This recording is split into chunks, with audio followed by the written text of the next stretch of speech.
Somewhere in your life, right now, this week, you are in the middle of explaining yourself to someone who did not ask sincerely. Maybe it is a decision you made. Maybe it is a boundary you set. Maybe it is simply a choice about how you spend your time, who you see, what you want. And you are explaining it, carefully, building the case, adding the context, making sure they understand. And somewhere underneath all of it, there is a feeling you are trying to outrun. The feeling that if you do not explain perfectly enough, if you do not make them understand completely, something will be lost. Their approval, their acceptance, their good opinion of you, the relationship, something. That feeling is the trap, and you have been inside it so long, it feels like reality. Here is what the Stoics knew, and what nobody in the modern world will tell you clearly. Every time you explain yourself to someone who is not sincerely asking, you are not communicating. You are confessing. You are confessing that their verdict on your choices matters more than your own judgment of them. You are confessing that without their understanding, your decision feels incomplete. You are confessing that you need something from them, and the moment they know you need something, the entire dynamic of every interaction you will ever have with them has shifted, and not in your direction. Marcus Aurelius ran the Roman Empire. He made decisions daily that affected 70 million people, decisions that powerful men disagreed with, resented, and plotted against. He received criticism from senators, generals, philosophers, and enemies who dedicated their lives to finding fault with him. And he wrote something in his private journal, something he never intended for anyone else to read, that is one of the most tactically precise things ever written about power. He wrote, "Waste no more time arguing what a good man should be. Be one. Not explain what kind of man you are. Not defend yourself from the accusation that you are not. Simply be it. And let the being speak in a language that argument never can. Think like an emperor. Move like a shadow." Here is exactly what that costs you, and what you build instead. The first thing you need to understand is what over-explaining actually signals, not to you, but to everyone watching. When you over-explain, you are not communicating information, you are broadcasting your internal state.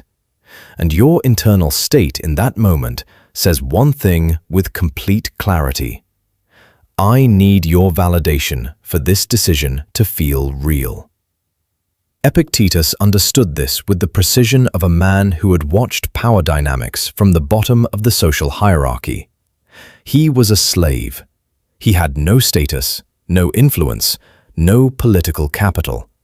And he watched, with extraordinary clarity, how the people who held power behaved differently from the people who performed it. The people who performed power explained themselves constantly. They justified. They managed perception. They curated how they appeared because their sense of self was built on what others reflected back at them. They were psychologically dependent on the mirror other people held. The people who held actual power did something different. They acted, they moved, they decided. And when questioned, they either answered briefly if it served a purpose, or they said nothing, because they had already decided that their choices did not require external ratification to be valid. Epictetus wrote, "First say to yourself what you would be, then do what you have to do." Notice what is absent from that instruction. There is no step that says, then explain it to everyone in your life until they agree. You decide who you are. You act accordingly. The explanation is not part of the process. It is not a step. It does not exist. The second thing you need to understand is the psychological mechanism that makes over-explaining so destructive. And this is where the Stoics were 2,000 years ahead of what modern psychology has only recently been able to name. When you explain yourself to someone, you enter their frame. This is the specific language that matters. A frame is the invisible structure that determines who is the judge and who is being judged in any interaction, who is evaluating and who is being evaluated, who has the authority and who is seeking approval from it. The moment you begin to explain, justify, or defend a decision you have already made, you have just told the other person, without using any of these words, that they are the judge and you are the defendant. You have handed them the gavel. You gave it voluntarily. They did not take it. You offered it with both hands the moment you started the sentence. And here is what makes this so devastating. You cannot take the gavel back by explaining better. The explanation itself is the problem. More explanation does not reclaim your authority. It confirms that you are still on trial. Think about the last time someone powerful, someone whose judgment and presence genuinely commanded a room, stood in front of you and over-explained a personal decision. You cannot think of an example, because it does not happen.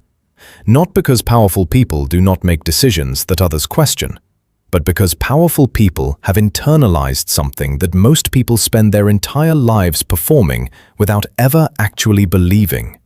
Their decisions do not require your acceptance in order to be valid.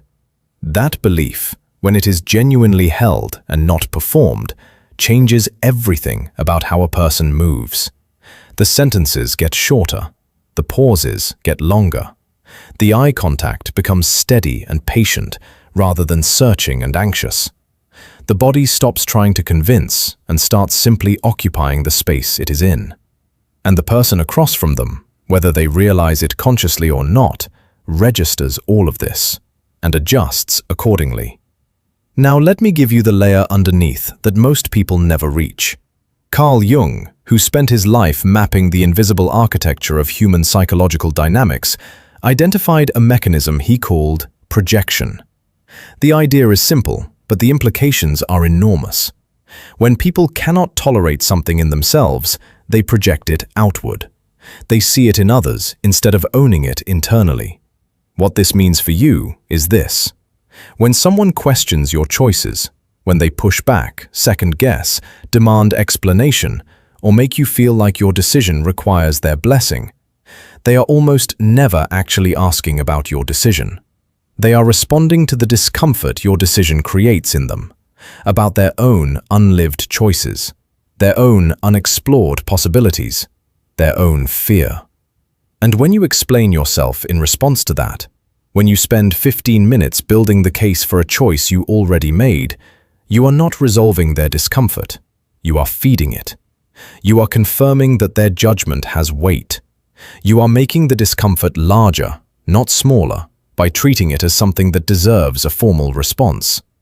The Stoic move, the Jungian move, because they converge here completely, is to receive the challenge without absorbing it, to let it pass through without finding a place to land. Not because you do not care, but because you understand something about where it is actually coming from, and you have decided it does not require what it is asking for. Here is the practical architecture.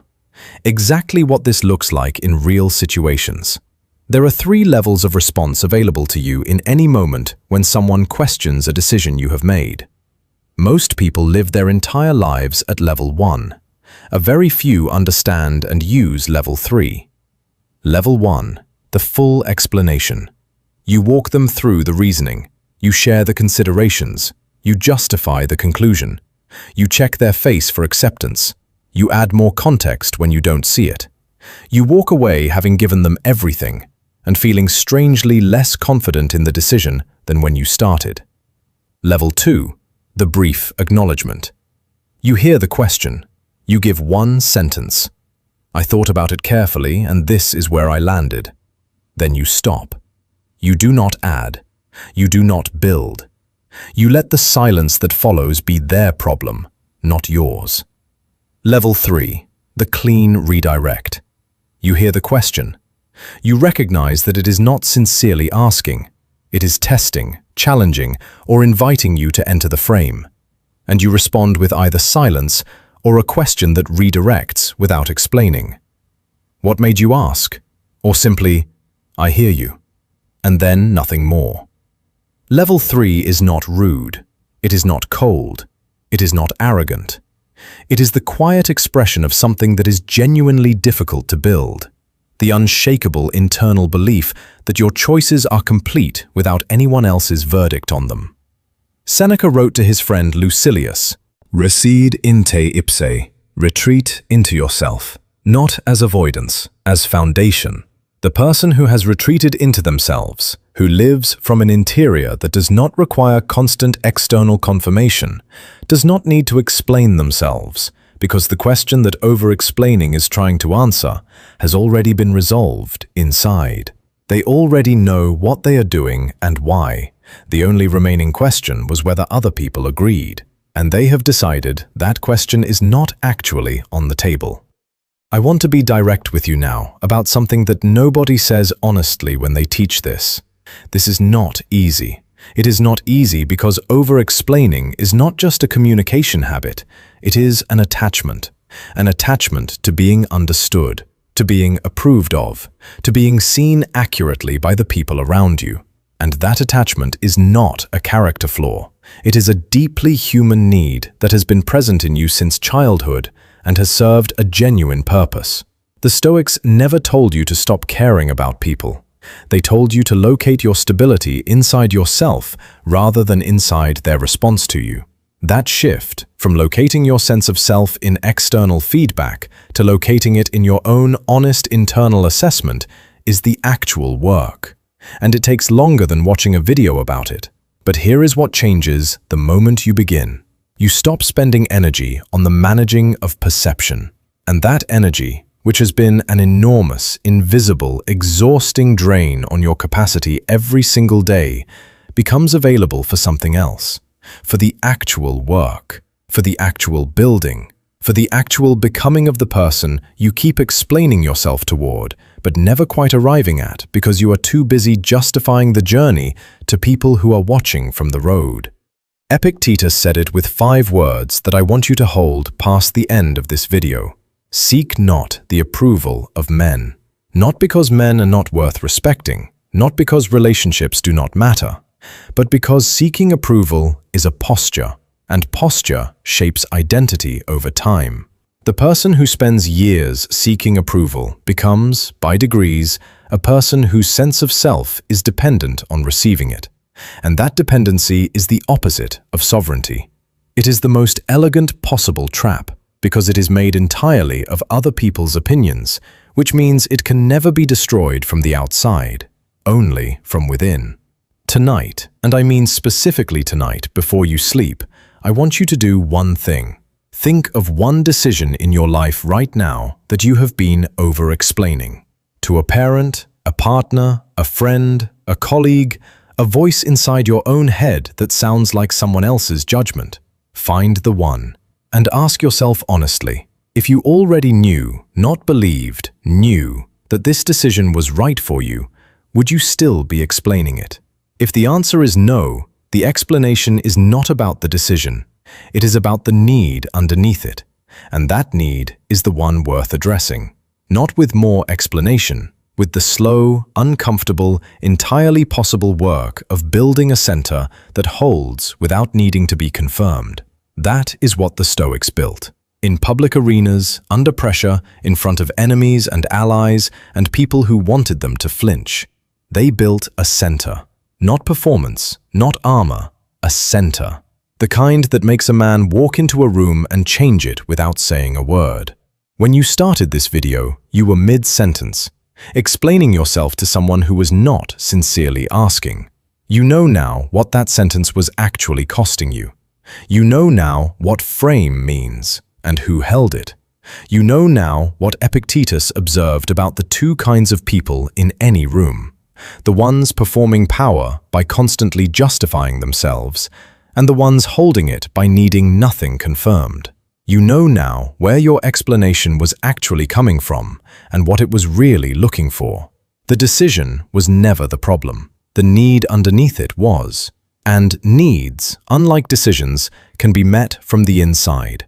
Stop explaining. Start building. The most powerful thing you will ever do is become someone whose silence says more than other people's arguments. Think like an emperor. Move like a shadow.